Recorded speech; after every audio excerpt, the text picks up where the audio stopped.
Francisco de Santibáñez preside el Consejo Argentino para las Relaciones Internacionales, el CARI. Se graduó en Economía Empresarial en la Universidad Torcuato Di Tella. Tiene un máster en Relaciones Internacionales por la Johns Hopkins University y estudios en el King's College de Londres. Ha sido Global Fellow del Wilson Center y es profesor del Máster en Políticas Públicas de la Universidad Austral. Ha escrito numerosos artículos académicos y libros, entre ellos La Rebelión de las Naciones, libro que recomendamos especialmente. Hoy, Francisco de Santibáñez es nuestro invitado en Efecto Mariposa. Yo tengo en mis manos el primer y recientemente editado trabajo del CARI que se llama Asuntos Globales y está dedicado a las potencias medias. A mí me gustaría hacerte dos preguntas, Francisco. En primer lugar, exactamente qué son las potencias medias. Y en segundo lugar, preguntarte qué margen de acción tienen las potencias medias en medio de esta competencia complementaria que domina todo el escenario internacional entre los Estados Unidos y China. Sí, las potencias medias están ganando cada vez más peso y más atención. Entonces decidimos concentrarnos este año en estudiarlo a fondo. Y lo que tenemos, da la impresión, dos grandes potencias que son China y Estados Unidos. Y una cantidad de países que mantienen recursos políticos y económicos considerables, que tienen un rol relevante a nivel internacional, que están pensando lo mismo, ¿no? Las élites de todos estos países, desde el sudeste asiático hasta América Latina, África, cómo nos posicionamos ante este nuevo escenario internacional. Cómo evitamos quedar atrapados de esta pelea entre dos gigantes que nos quite margen de acción y no posibilite proteger, avanzar el interés nacional.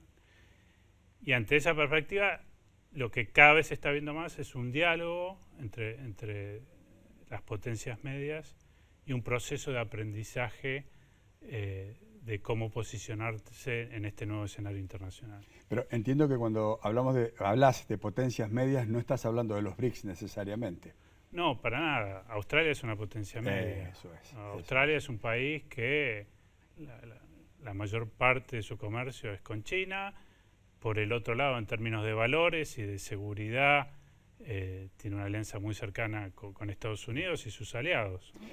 ¿Y qué estrategia pueden seguir las potencias medias para maximizar su influencia en esta intensa agenda internacional? Lo que uno observa básicamente es que la mayoría de los países lo que están tratando es evitar tomar una posición que les saque flexibilidad o la posibilidad de comerciar con todos los grandes actores económicos del sistema internacional actualmente. Te mencionaba el caso de Australia, sí. Pero yendo a América del Sur, el caso de Chile, que exporta 40% de su producción, va hacia China. Entonces, ¿cómo en términos de seguridad estos países se alinean en un campo o políticamente, pero evitar que ese alineamiento o ese posicionamiento impida el crecimiento de las inversiones, el comercio, y que posibiliten lo que es el objetivo de todos estos países, es el mismo, es la seguridad nacional y el desarrollo económico. ¿Y cómo juega Argentina en ese contexto? Porque Argentina tiene un encuadramiento internacional claro. Bueno, Argentina yo diría que tiene una ventaja, a diferencia de muchos países, tiene una matriz comercial diversificada, ¿no? No tenemos, el caso de México, por ejemplo, más del 70% de las exportaciones a Estados Unidos. Mencionaba el caso de Chile, que hay una dependencia, si querés, comercial con China. Argentina tiene nuevos mercados, como es en el sudeste asiático, pocos lo saben, pero Vietnam es un mercado muy importante para nosotros. Indonesia es un mercado que está creciendo. En términos de inversiones, también recibimos inversiones de distintos países. Entonces yo creo que eso es una ventaja y es la base para tener una política exterior que, de vuelta, puede geopolíticamente estar más cerca de Estados Unidos, como es en la actualidad, pero el desafío de la diplomacia argentina es, como al mismo tiempo, mantener excelentes relaciones económicas con otros países emergentes siempre se habla de China, pero sin ir muy lejos lo tenemos a Brasil, que la nuestra con Brasil es una relación importante en lo económico, pero principalmente en lo político, ¿no? La estabilidad, la posibilidad de vivir en una región de paz, que es una de las grandes ventajas que tenemos tanto nosotros como nuestros vecinos, depende de esa relación estratégica con Brasil que tenemos que preservar, ¿no? Así que creo que el desafío es reconocer que Estados Unidos es la potencia militar y en términos de seguridad es el gran referente y lo va a seguir siendo por mucho tiempo más, que en términos de valores compartimos muchísimo. La Constitución argentina, sin ir muy lejos, está un poco también basada en la Constitución de Estados Unidos, pero eso no significa que nos tengamos que distanciar de nuestro principal socio regional o que dejemos de comerciar o recibir inversiones de otros países, ¿no? Y eso depende de tener una diplomacia profesional, hábil, que como decíamos al principio, es el gran desafío de las potencias medias. Sin duda, sin duda, sin duda.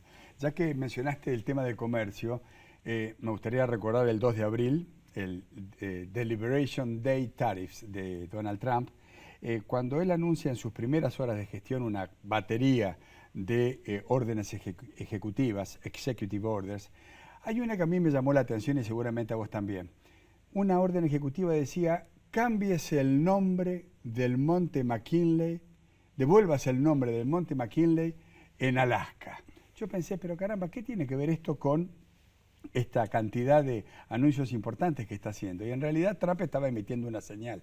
El presidente William McKinley, que gobernó a fines del siglo XVIII, fines del siglo XIX, principios del XX, se lo conoce en la historia americana como el gran campeón del proteccionismo. Era republicano. Y la verdad que en sus orígenes el Partido Republicano fue siempre un partido proteccionista y promotor del desarrollo de la industria americana. Eso cambia en la década de los 80, 90, cuando llega Ronald Reagan, Bush, que abrazan y aparentemente de modo definitivo abrazaban a el libre mercado. Ahora, en el 2016 vuelve a cambiar el juego. Aparece Donald Trump con una política de aranceles, de protección de la industria nacional, de promoción de la industria nacional a partir de un rol activo de parte del gobierno americano en ese sentido. ¿Cómo crees que sigue este juego? Bueno, yo creo que hay un factor de política doméstica que lo explica y otro de política internacional. Y para pensar qué puede pasar en el futuro tenemos que ver esas variables, ¿no? Política doméstica es la base electoral de Trump. Son muchos de los que se han quedado sin trabajo, sí, en parte por el comercio, o se percibe, porque también los cambios tecnológicos jugaron un rol muy importante. Y ahí Trump, por un lado, a través de las tarifas, está tratando de volver más competitiva en la industria americana, que esto a la vez se beneficia por los descubrimientos de gas y petróleo no convencional de Estados Unidos, que hoy es muy competitivo también proveyendo energía barata a las industrias, sí, y por otro lado, limitando la inmigración de forma masiva, ¿no? Entonces, yo creo que la cabeza de Trump y muchos republicanos, esto es lo que va a lograr, es que suban los salarios reales de los que votan hoy en día el Partido Republicano, que son muchas veces parte del mercado laboral, pero no tienen títulos universitarios, etcétera. Y después está el otro tema que es fascinante también, es en palabras de Marco Rubio, el secretario de Estados Unidos ya no percibe que tenga la capacidad o la voluntad de proveer lo que se define como bienes globales a la comunidad internacional. O sea, ya no quiere ser el país que asegure el libre comercio, la globalización, la expansión de la democracia liberal, las instituciones que surgieron después de la Segunda Guerra Mundial, que jugaron un rol clave en el multilateralismo. Y en ese marco hay también una competencia estratégica con China, en donde probablemente Trump y otros estrategas en Estados Unidos consideren que el libre comercio y la globalización como la entendíamos llevaron a que el mayor beneficiario de esto fuese China, que es un rival estratégico de Estados Unidos. Sí, sí, Donald Trump lo dice con toda claridad. Él dice, la política que siguió Estados Unidos durante décadas después de la guerra atentó contra el poderío y la presencia internacional de los Estados Unidos. Es una lectura, ¿no? yo te diría, desde Estados Unidos a Turquía, desde el Reino Unido a la India, vemos que el malestar social que existe, el descontento, se canaliza por derecha. El descontento social que hay respecto de las élites se canaliza por expresiones de derecha. Yo he leído algún trabajo tuyo en donde vos planteás que fue el fin de la Guerra Fría lo que provocó el divorcio entre el conservadurismo y el liberalismo. ¿Podés ampliar un poco sobre esto? Sí, si vamos un poco en la historia de las ideas, ¿no? El conservadurismo y el liberalismo eran rivales, y con el surgimiento del comunismo, del socialismo, se produce un poco lo que mencionaba antes también, ¿no? Una fusión porque había un enemigo común. Claro. Y eso es lo que observamos durante la Guerra Fría. Una vez que termina la Guerra Fría, cae el muro de Berlín, ya los incentivos cambian. Yo diría que ahí el liberalismo también, junto al progresismo, surge algo nuevo. Clinton, Obama representaron esa visión del mundo. El orden liberal, que estaba basado en tres grandes pilares: la globalización económica, el rol de las instituciones internacionales y la expansión de la democracia liberal. Y todo esto hoy es cuestionado, empezando por Trump. Ahora, hay una etapa en donde esta derecha más dura, más tradicional, conservadora, no tenía un rol activo en la política en Occidente al menos. Y la gran sorpresa, todos hubiésemos esperado que el descontento social por la falta de crecimiento político, la inseguridad, etcétera, hubiesen provocado una reacción desde la izquierda, y no. El descontento popular en Occidente, y no solo en Occidente, porque podemos ir a Putin, Modi y otros ejemplos más. Así es. Surgen con una nueva derecha, es una derecha que cuestiona a las élites fuertemente, porque sostiene que el establishment ya no representa los valores y los principios de sus sociedades. Caso más claro es Trump, pero Brexit fue un fenómeno similar, y hoy cuando uno lee las encuestas, las noticias en Europa, ve que los partidos de esta nueva derecha en muchos casos están liderando la intención de voto para las próximas elecciones. Sí, pero ¿no te parece que además de cuestionar las élites, están cuestionando el sistema de reglas e instituciones, el multilateralismo que se gestó después de la Segunda Guerra Mundial? Pues yo veo que Estados Unidos aparece como el cuestionador, vos lo decías recién, y paradojalmente países como China se incorporó a la OMC en el 2001, y aparecen como los defensores de ese orden, ese conjunto de reglas y de instituciones. Bueno, desde la perspectiva china tiene mucha lógica. China se beneficia por el sistema actual. Y por el otro lado hay otro fenómeno, que esta nueva derecha generalmente son líderes nacionalistas que no quieren ceder soberanía a Naciones Unidas, a la Organización Mundial del Comercio, a la Organización Mundial de la Salud. Entonces, en ese contexto, lo que está sucediendo es que todas estas instituciones, que son la base del multilateralismo, están en crisis, y surgen alternativas, ¿no? De hecho, el G20 tiene más que ver con un mundo realista, en donde básicamente los líderes se juntan una vez por año y durante el año los ministros a discutir y a debatir, pero en ningún momento ceden soberanía a un organismo central.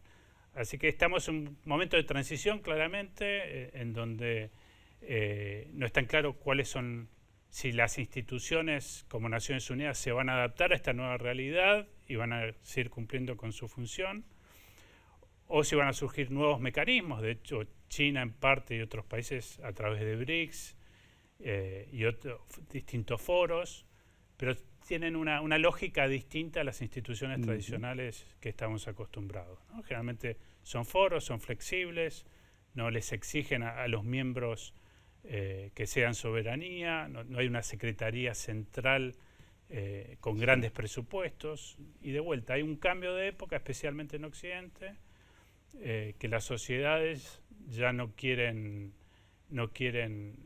burocracias internacionales. De hecho, Brexit, ¿por qué los británicos votaron a favor de Brexit, incluso sabiendo que iba a tener un costo económico? Porque estaba esta noción de que en Bruselas se tomaban decisiones que afectaban su vida diaria. Así es. Y esto es un fenómeno de la época, ¿no? Ahora, en una entrevista reciente, el embajador argentino Rafael Grossi, que es el director general de la Agencia Internacional de Energía Atómica, probablemente el argentino con más responsabilidad internacional en este momento, te decía en una entrevista reciente, Rafael Grossi planteaba que la ONU es el gran ausente en este momento terrible del mundo. Hablaba como director general de la organización y también como candidato a la Secretaría General de la ONU. ¿Cómo te parece a vos que sería posible superar esta ineficacia, esta creciente irrelevancia, podría decir, que tiene la Asamblea General de Naciones Unidas, el Consejo de Seguridad, la Organización Mundial de Comercio? Es una tarea sumamente dificultosa, tiene que ver con el multilateralismo que a países como nosotros nos conviene. Siempre en estas preguntas, lo primero que hay que preguntarse uno mismo es cuáles son los intereses de Argentina en todo esto, ¿no? Tanto en términos de intereses materiales como en términos de valores. Y en ese sentido creo que lo que mencionabas de Rafael Grossi, que es un candidato argentino para ser secretario general de Naciones Unidas, es de suma importancia, no solo por la capacidad personal que tiene y que ha demostrado, sino porque tiene un entendimiento del mundo que viene de lo que hablábamos, de las potencias medias, de Sudamérica y de Argentina en particular. La región latinoamericana ha postulado a varios candidatos. Está Michelle Bachelet de Chile, está Rafael Grossi de Argentina, está Rebeca Greenspan de Costa Rica y sigue la lista. ¿A vos te parece que si hubiera consenso, y esperemos que esta vez lo haya, para que la región pueda designar en esta suerte de rotación tácita que existe en la organización, pueda designar al secretario o secretaria general, ¿esto ayudaría a superar la irrelevancia de América Latina en la agenda internacional? Como yo, lo primero que decía es lo que bien mencionás, es la pérdida de relevancia de América Latina, que se da por distintos motivos. Hoy probablemente seamos la región menos relevante porque nos pasó a África. África tiene una ventaja demográfica respecto de los otros continentes, tiene una importancia estratégica para Europa por la inmigración y hay distintos motivos. ¿Esto por qué se explica? En parte por la falta de integración en América Latina, que es una de las grandes pérdidas de estos última década, en donde ya los presidentes tienen menos diálogo o dialogan con los que piensan políticamente de manera similar. O no hablan. O no hablan, y eso se ve, como bien sabes, en foros como Naciones Unidas, donde África vota en conjunto, ¿no? Más allá de las diferencias, cuando presentan un candidato, todos apoyan ese candidato. América Latina ya hace muchos años que cada país va por su lado. Y esa es un daño para todos los países de la región, porque nos hace perder presencia internacional, capacidad de negociación, que a nosotros nos afecta, de hecho, en cuestiones como Malvinas, y es una agenda muy larga. Entonces, lo primero es que haya mayor diálogo entre los países de la región, más allá de las diferencias, que tengamos un candidato, y creo que Argentina tiene que promover activamente la candidatura de Rafael Grossi. Seguro. Pero si no es Rafael, que sea algún otro candidato de la región, porque si no nos ponemos de acuerdo, en teoría el candidato, porque es por rotación geográfica, nos correspondería a los latinoamericanos. Si no nos ponemos de acuerdo y no empujamos un candidato, va a pasar a otra región y, como te decía antes, nos vamos a perjudicar todos. Pero esto tiene que ver evidentemente con la falta de liderazgos regionales. Brasil en algún momento se propuso o aspiró a liderar toda la región y yo siento que hay como un apartamiento de aquel objetivo. Hay un Brasil ahora pensando más en la posición nacional que en la posición regional. Pero si yo miro el G20, y vos lo conocés bien, en el G20 hay 3 países de América Latina: México, Brasil y la Argentina.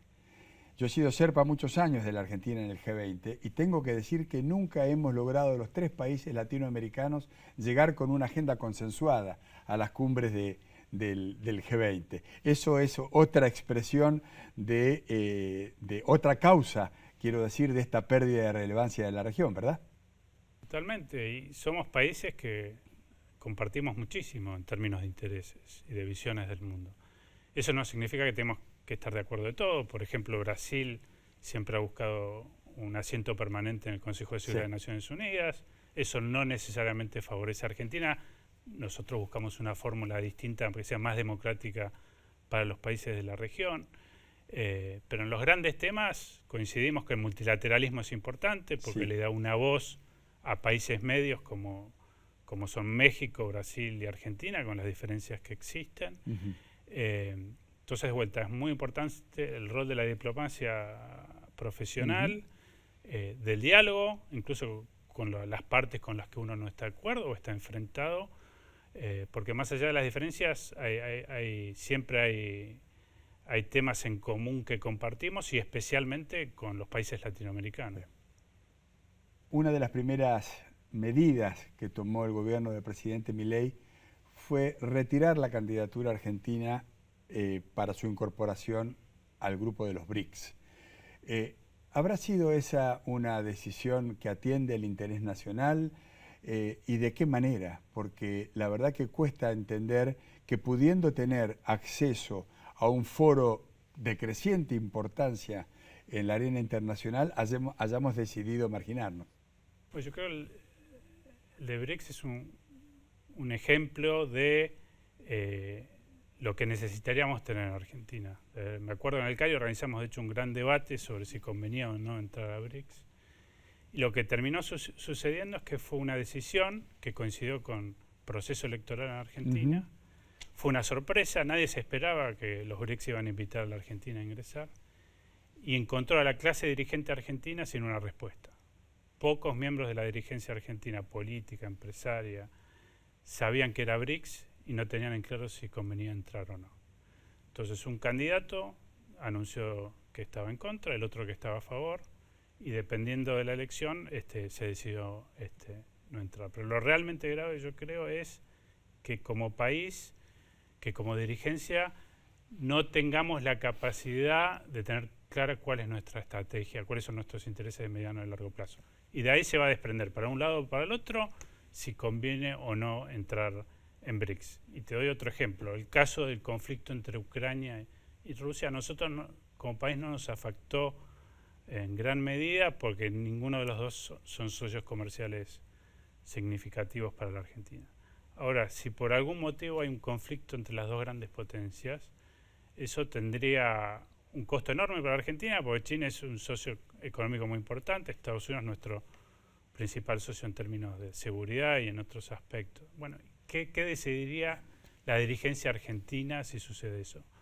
Hoy no está claro, porque no tenemos los consensos mínimos de política exterior que nos permita guiar nuestra acción en el mediano y largo plazo. Así es. Y el caso de los BRICS creo que es un ejemplo en ese sentido. Yo creo que Argentina históricamente ha buscado tener presencia en distintos foros, organismos, y en la medida que le convenga o no, tiene un rol más activo o menos activo, y esto podemos hablar de los BRICS, podemos hablar del acceso a la OCDE y muchos otros foros. Lo importante creo que es tener un asiento en la mesa en la mayoría de las discusiones que tienen lugar en el mundo, porque si no está Argentina con su voz presente, probablemente se toquen sus intereses, y de vuelta, eso no afecta solo a la política exterior, afecta al bienestar de todos los argentinos. Pero como bien lo señalás, adolecemos de políticas de Estado, de políticas permanentes, consensuadas, que no cambien de una gestión a la otra.